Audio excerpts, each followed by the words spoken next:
That was the amount of money that China didn't invest in to our farmers, give to our farmers. So the farmers have been amazing, but they're very happy with the job we're doing.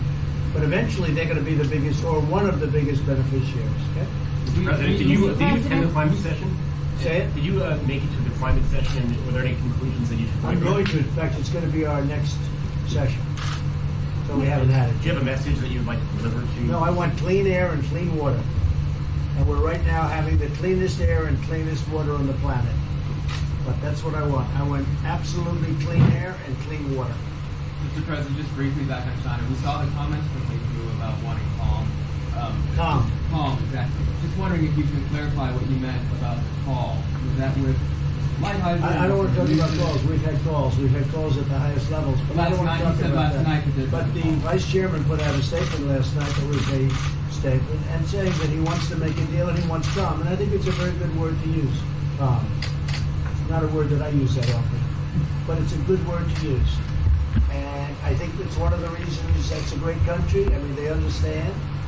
I think that that message also helps with respect to Hong Kong.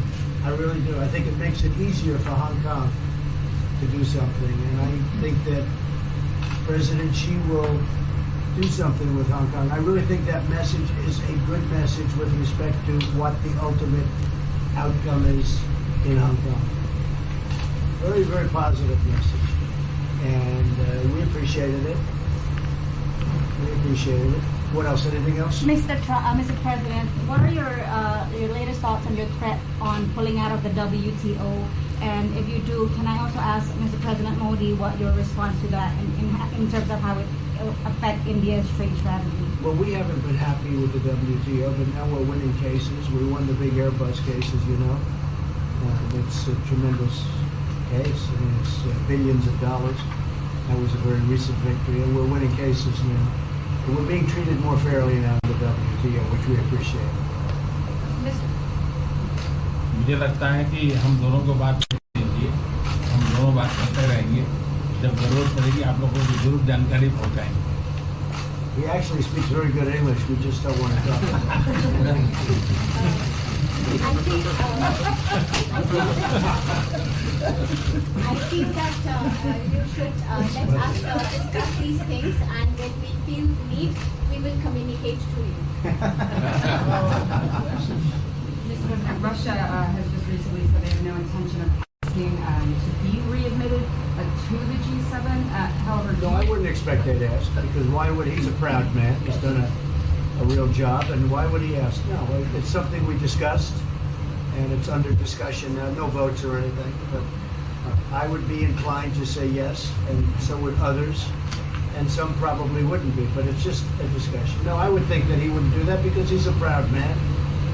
He wouldn't ask, but if something would happen, he would be asked, and I'm sure he would say yes to that. do you have any indication from them that they would accept? No, I think it was a very good discussion. It was the initial discussion, but it was a very good discussion. But I think it would be appropriate. I think it would be good for Russia. I think it would be good for everybody. I think it would be a positive. But it's just a discussion that we had. It was a very interesting discussion and very, pretty even. I think ultimately people like the idea. Mr. President, what would be your message to the American people in terms of what is your biggest achievement at this G7? Well, we've had a lot of achievements. We have an achievement with Prime Minister Modi because we're doing great trade. We're doing a lot of trade with India.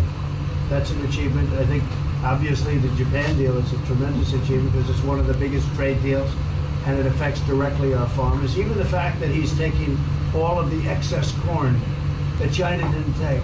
Hundreds of millions of dollars worth of corn, and he's buying that. Japan is buying all of that corn at a fair price, and that was great. So that was very important.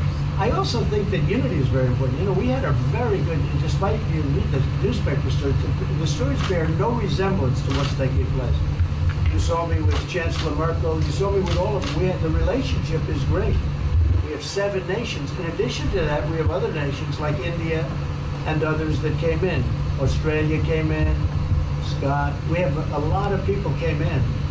And I'll tell you that it's been total unity. What would be the There's been area of most dissension. unity, There's been no sir? dissension.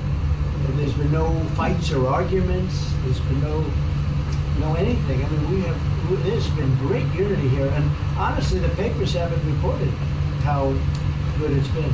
So what would be your most common ground? You know, is it climate change? Is it gender Oh, equality? I think we have a lot of things, but I think really the unity, the fact that we're all getting along so well, I think is one of the big takes from this. We really have good relationships, and we're doing a lot about a lot.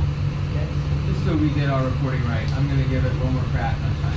When you were referring earlier to the Buddhist statement, which we all saw, did you mean to say that there was also a call last night, or was there not actually a call last night? There were discussions that went back and forth. Let's just leave it at that. Last night, and before last night. Yes. With China? With China, and before last night. Numerous. Look, they want to get something done. I've been saying that for a long reason. And why wouldn't they? They want to get something done. They've lost millions of jobs. Their supply chains are being hurt. And once those supply chains go, you can develop new supply chains. You can't get them back into China. So China is run by really a great leader. I think he's a great leader. He wants to do something. They lost over 3 million jobs in a very short period of time. A lot of companies have left China and they're leaving China. They want to get it done. I knew that. I could have told you that without talking, but we are talking. And would you still like to see U.S. companies leave China? Depends on whether or not we make a deal. If we don't make a deal, I'd like to see them leave China. Absolutely. If we make a deal, I'd like to see them stay there and do a great job. Mr. President, on the Afghanistan peace talks, do you have an updated timeline? Are there any snags? No timeline, whatever it is. We're no rush. I mean, we're there. We're really a peacekeeping force more than anything else, frankly. And said we could win that war in a very short period of time, but I'm not looking to kill 10 million people. Okay? And we are working along with the Taliban, with the government, and other people too. And we'll see what happens. No timeline. Thank you very much. We're going to be doing a news conference in a little while. Just one more thing. If you need one, you need one? I don't think you need one. Always thinking I mean, I can't imagine any other question. I just want to thank the Prime Minister. He's a great leader right here. Would you allow him to have nuclear With a great weapons? election result. Would you Thank you, allow him Press. to have nuclear weapons, sir? Thank you, Thank you, press. Would you allow India to have Thank you, nuclear press. weapons? Thank you. Thank you, press. Thank you, press.